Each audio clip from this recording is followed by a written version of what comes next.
Jen, how are you feeling about the whole thing? I, myself, am very, very, very excited. How are you feeling about it? I'm feeling great. You're day 98, so thank you for your service to all of us. And one of the things I just wanted to thank you for, and we will continue, but there's only one Rachel Maddow, it's you, but you have shined a light on all of the activism and grassroots movements and people out there who are having their voice heard. We're going to keep doing that in lots of ways. People like Governor Pritzker, people that you've never heard of, protests, all sorts of things, and you've been such an inspiration, so thank you.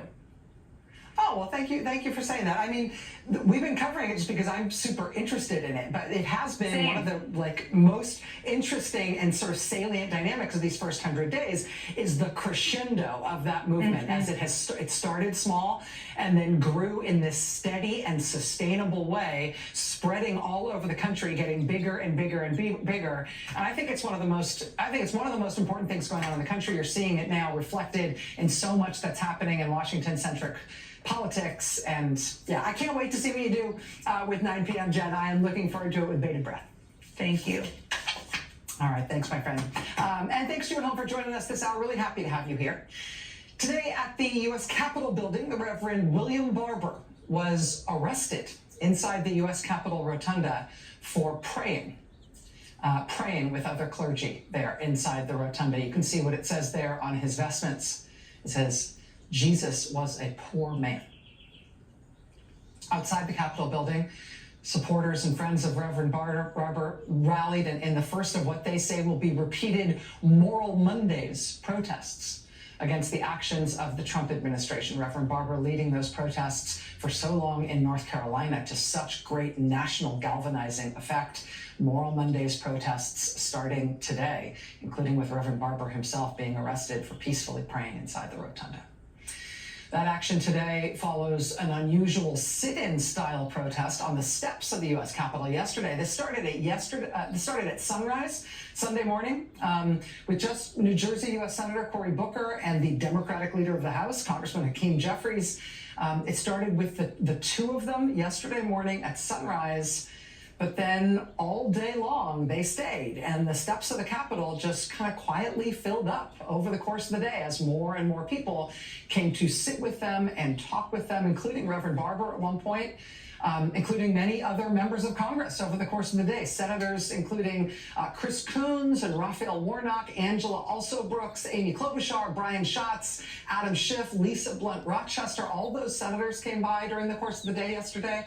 Also members of Congress, members of the House, including Andre Carson and Maxwell Frost and Emmanuel Cleaver, Sarah McBride, Mark Takano, Tom Suozzi, Sidney Kamlager-Dove, Stephen Horsford, Subramaniam, Emily Randall, Sarah Elfreth, Stacey Plaskett. People came by, members of Congress and regular people came by all day long to sort of participate in this sit-in, to talk about opposition to what Trump is doing. They talked a lot about faith. There was a lot of prayer. Congressman Jeffries and Senator Booker stayed more than 12 hours doing this yesterday. More than 6 million people watched parts of the live stream while they were there yesterday. Meanwhile, Sunday, this group of elderly folks from a local senior living facility protested in Catonsville, Maryland, hands off Social Security. They told local reporters that they first started protesting 12 weeks ago, and it was just a handful of seniors from their senior living facility. Now in Catonsville, Maryland, they say it is dozens of people more joining every single week. We saw protests against Donald Trump yesterday in downtown Montclair, New Jersey. We saw protests against Trump in Waco, Texas, of all places. I see you, Waco. Also in Alton, Illinois, and in Las Vegas, Nevada. Dadeville, Alabama. Hello, Dadeville. Dallas, Texas. In Townsend, Tennessee, beautiful part of Tennessee that I have visited, people came out this weekend to defend the Great Smoky Mountains National Park and to stand up for all the national parks against Trump's decimating cuts to the National Park Service. We saw protests this weekend outside the VA to support people who work at the VA, to support veterans' health care in Atlanta. We saw protests in El Paso, Texas, Rise Up El Paso. Attendees at the Rise Up El Paso protest this weekend included Congresswoman Veronica Escobar, Democratic Congresswoman.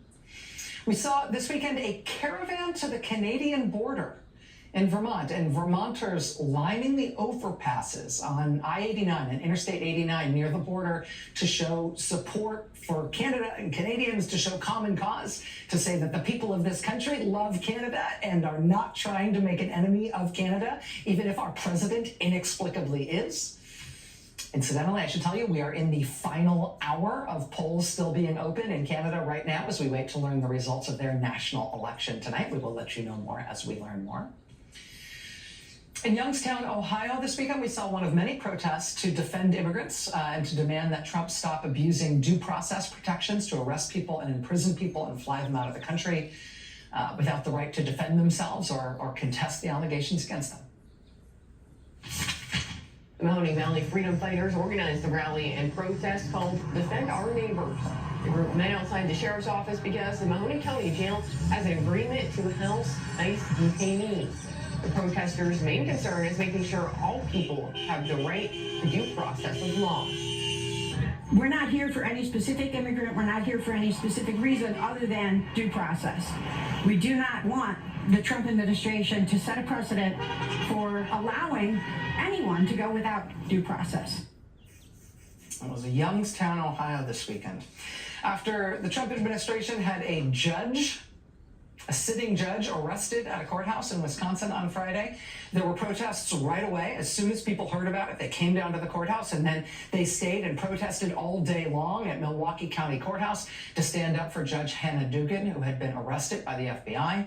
Protests on Friday then spread to other courthouses and federal buildings, including the federal courthouse in Minneapolis, people coming out to support that judge to respond to the shocking news of her arrest.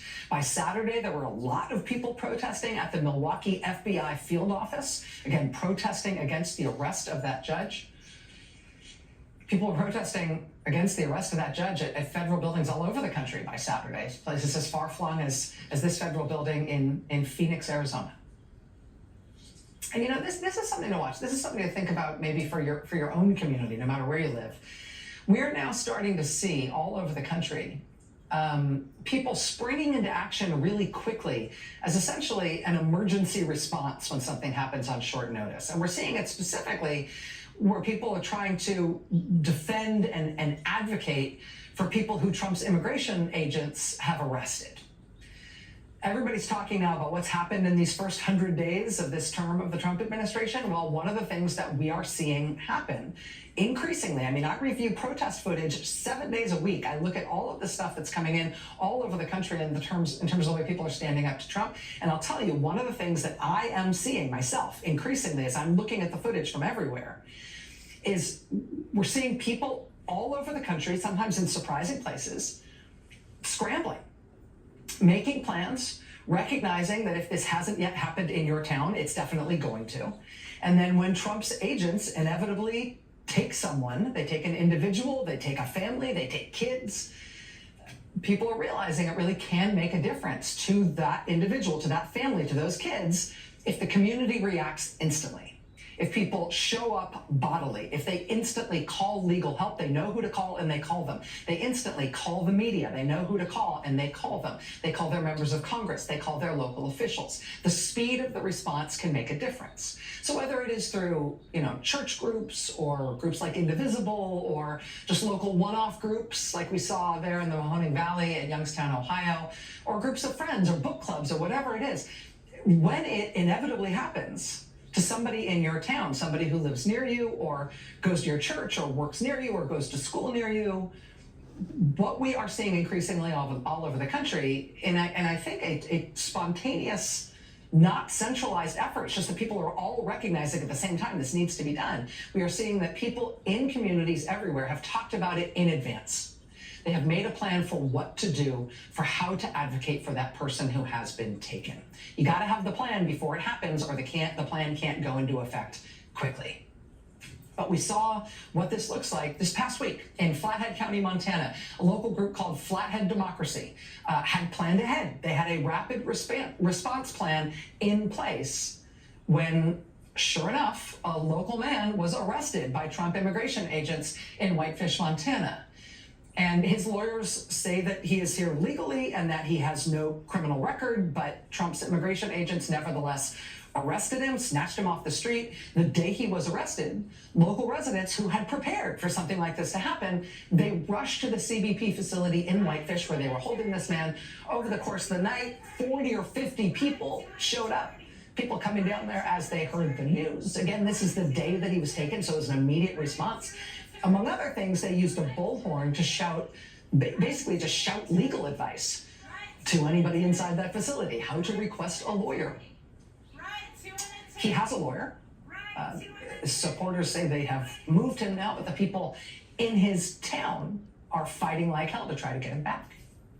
We saw something similar this weekend in Tampa, Florida, where a young mother was arrested by Trump's immigration agents at a routine immigration check-in. She has lived in Florida for years. Her whole family is in Florida. She's totally integrated into the community. She's not known to have any criminal record. Her friends and family in Tampa are now trying everything they can to get her back. She has a 1-year-old daughter she's breastfeeding.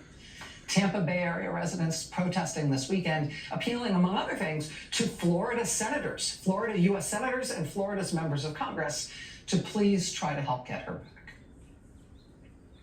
We also continue to see Tesla protests as that company announces a 71% drop in profit, and as the company's CEO, the president's top campaign donor, announces plans to leave Washington and return to his flailing company. And meanwhile, he denounces everybody protesting against him as a paid agent because he cannot conceive, in his giant brain, he cannot conceive that people might just dislike him for free. We saw protests at Tesla dealerships this weekend in Salem, Oregon, and Plano, Texas, and Seattle, Washington, and Maplewood, Montana. Honestly, there were so many Tesla protests this week, and we had to put them all in a grid like this to get in all the footage. Left to right, top to bottom, that's Fort Lauderdale, Florida, Colma, California, there with the gigantic inflatable Donald Trump chicken up on the upper right there. That's Northbrook, Illinois, nice chicken. Below that, we've got Warminster, Pennsylvania, Miami, Florida, Loveland, Colorado. Lower left, that's Golden Valley, Minnesota. That's Tempe, Arizona. In the center on the bottom row there, and St. Louis, Missouri, lower right. We also this weekend saw a protest and sort of a community meeting in Memphis, Tennessee. Memphis Community Against Pollution.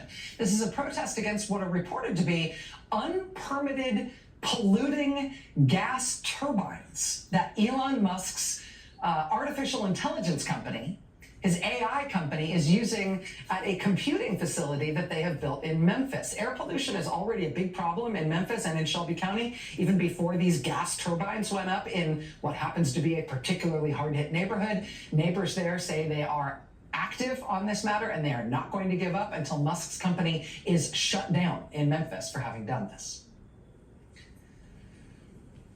Today's yet another day of polling that confirms what is now validated by every major poll that has been done, heading toward the 100 days benchmark this week. New Washington Post, ABC News Ipsos poll. Do you approve or disapprove of Donald Trump? Disapprove by a 16-point margin. Do you approve or disapprove of Elon Musk? Ooh, look at that. Disapprove by a 22-point margin. Yikes. Do you approve or disapprove of Donald Trump's handling of immigration? Disapprove by a 7-point margin. Do you approve or disapprove of Trump's managing of the federal government? Disapprove by a 15-point margin. Is Donald Trump looking out for the interests of average Americans? No, by a 17-point margin. Do you approve of Trump deporting international students who have criticized U.S. policy in the Middle East?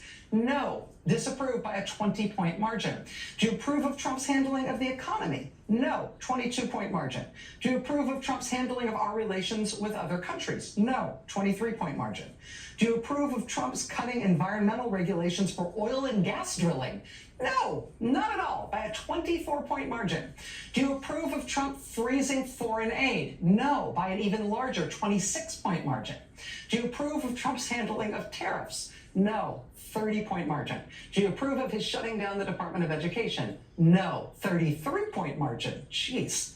Do you approve of him trying to end birthright citizenship, which is the part of the Constitution that says if you're born here, you're an American?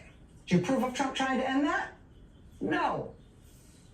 No, Americans do not approve of him trying to end that by a huge margin, by a 36-point margin. Do you approve of Donald Trump increasing the federal government's role in how private universities operate? That's a nice way to put it. Right, even phrased that gently and euphemistically, guess what the answer is? The answer is no. Americans do not like what he is doing to universities by a 42-point margin. How about this one? Are you in favor of Donald Trump's cuts to federal funding for medical research? No, we are not. By a 56-point margin, Americans do not like that Donald Trump is cutting medical research. Remember when he ran for president saying, I'm going to cut all the medical research? No, you don't. Because he never said that, so why is he doing it? 56% is the margin, is the difference between the people who oppose that versus support it. I mean, that's insane. There's also this new CNN poll out today. Do you think Trump's actions on tariffs during his second term so far have been a good policy? No, by a 27-point margin. Do you think Trump's policies have improved or worsened economic conditions in our country? Worsened by a 32-point margin. Do you think Trump's policies on tariffs will help or hurt America's standing in the world? His policies on tariffs will hurt America's standing in the world. So say Americans by a 34-point margin. More than 2-1. There's also a new NBC News SurveyMonkey poll. Same thing you'd expect broadly, looking at all the other polling. It all says the same thing. Trump underwater on essentially everything. And on almost all issues, he is deeply underwater. That is absolutely true in the new NBC News SurveyMonkey poll as well. Top line in that poll, approval of Trump is underwater, -10. Approval of Elon Musk is underwater, -18. Yikes. But they ask some of these questions in an interesting way, and they give you ways to parse them that are interesting. Look at this. This is the depth of feeling. Just breaking out the people who are strongly approving or strongly disapproving of Trump and Musk. I mean, that's horrendous for them. Look at that. The strongly approve number. You've got the bottom left one is wrong there. See the 42, that should be strongly disapprove. Strongly approve is 26, strongly disapprove is 42. On Musk, strongly favorable 21, strongly unfavorable is 41. There are a lot more people in this country who strongly disapprove of Trump and Musk than there are people who really like them. And let me show you just one other interesting thing from this new NBC poll. This is great. Which of the following emotions describes the, this is like a Pixar movie. Which of the following emotions best describes how you are currently feeling about the actions the Trump administration has taken so far during its term? And they give people the big list of possible answers, the big list of emotions. Thrilled, happy, satisfied, neutral, dissatisfied, angry, or furious. The number one answer for how you feeling about Trump so far, number one answer is furious. More than anything, people feel furious about Trump's actions thus far, 100 days into his presidency. So you know what? It's not going great for the guy. It's really not. I think Trump has started to realize that this public opinion stuff is going to be the story of how his first 100 days have gone. I mean, heading into his first 100 days, today's like day 98, the headlines are like this. Trump's approval at 100 days lower than any president in at least 7 decades. Yeah, how's it going, big guy? You can tell it's bugging him. Because he posted this online today. He posted that the press, quote, cheats big on polls. Really? All of them? He's ranting now. He's calling the polls fake. He says they're fake polls. And he says he wants pollsters investigated for election fraud. What election? He says pollsters are, quote, sick. He calls pollsters, quote, negative criminals. What's a negative criminal? What does that even mean? Is being a negative criminal better or worse than being a positive criminal? What's a negative criminal? And what crime are pollsters committing with their negative criminal, fake election fraud, poll fake stuff? The president is very upset that the polls show that the country does not like him. The country really, really does not like him and sees his first 100 days as a disaster. He has had, in public opinion terms, he has had the most disastrous first 100 days of any president since the dawn of modern polling. No president has ever botched the first 100 days more badly than Donald Trump has botched it. And that's true not just for his approval rating generally and how people feel about him, it's for every single thing you ask the American public about in terms of what he has done. Do you like any of it? No. Today, Donald Trump started threatening Republican U.S. senators that they better not vote against him this week on this tariffs bill. This is a bill that's going to come up in the Senate that has precisely zero chance of becoming law because they're never even going to vote on it in the Republican-controlled House. Even if it passed the Senate, it would go nowhere. There's no chance it can actually become law. Still, though, Trump appears to be freaking out that Republican senators are going to vote against him on it, because his tariff adventures are rating somewhere between lice and bedbugs in terms of their popularity with the American people. And what Republican senator wouldn't want to distance him or herself from that? He's threatening Republican senators that they better not vote against him on this, not because the vote will matter, but because he's desperate to stop his own party from turning against him. Just 100 days in, as he pursues a radically unpopular agenda, and frankly, does so very poorly. He's doing things that the American people hate the idea of, and then when he executes on those things, he fails. Bad ideas done badly. So listen, here's where I think we are right now. I think that Trump and the Trump administration are going to throw some increasingly wild pitches to try to change the political trajectory of how things are going. I mean, they're now deporting U.S. citizens. Can't deport a U.S. citizen. U.S. citizens are from here. There's nowhere to deport them to. They're now arresting judges, right? It's insane. I think that we should expect some wild pitches, some truly reckless actions to try to change the trajectory of how things are going, to try to make it seem like this is a new game. I think because of that instinct in Trump, we should expect that there are going to be some things ahead that are markedly more horrible than even what they have done already. I think they're going to try to put some proverbial heads on pikes, and I think that's going to be terrible. I also think, though, that the more important truth here is that the country is against them, and the country is against him, and he knows it. And the country is not only willing to get out and protest against him, they are willing to do it over and over and over and over and over and over again in every state in the country and just about every town. Culturally, it is now firmly established that capitulation and sucking up to Trump is shameful and weak and marks you as a loser. Conversely, I think it is culturally ingrained now that saying no to Trump and fighting him and standing up to him shows that you are strong and a winner and somebody who other people might be interested in. The superabundance of court rulings against Trump will continue. I think that will help. Bottom line, I think as long as the movement against him stays nonviolent, the movement against him wins. I think Republicans in elected office at every level will face unrelenting and increasing pressure to split from Trump on his almost unbelievably unpopular policies. Everything from tariffs to cutting Medicaid, to what he's doing to Social Security, to his treatment of Ukraine, to medical research, to Meals on Wheels, to Head Start, all of it.